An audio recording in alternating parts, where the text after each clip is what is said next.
think, to your point, first of all, understanding that school is not an outsourcing of parenting. You still need to parent your child. You still need to raise your child, train your child, whichever word you want to use.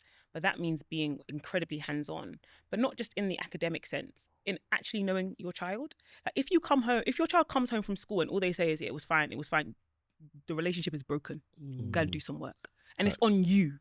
Don't start saying, oh, if they want to speak, they can speak. No, all of that pride stuff, put it to the side, because it's your job as a parent to come to the younger. And then as the child grows and they get to it's our job to call our parents. Do you understand? You look for your parents now.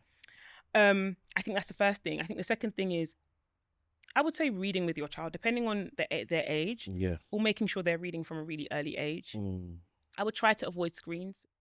If possible, for as long as possible. Of course, when they get into teenagehood, that's not as it's kind of out of your hands.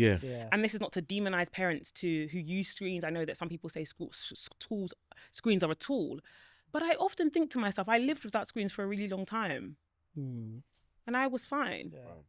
And so when I think about my child doesn't use screens, doesn't do any of it.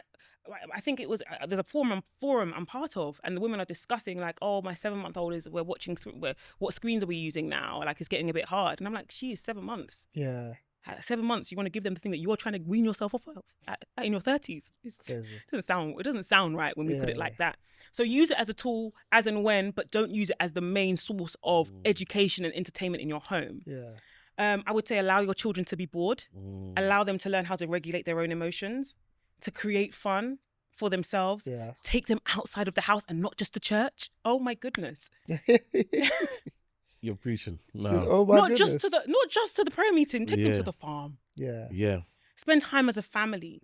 Teaching them what love looks like, what hope looks like, what resilience looks like. Engage with them. We could go on and on with this list, Iman. But I think it's really understanding that you have the ability to kill your children's dreams and their confidence. And if you don't protect them, somebody else can do that. So considering what are you doing to protect your child from that, and what are you doing to enable your child to make sure that they can be all they can be in this UK. I love that.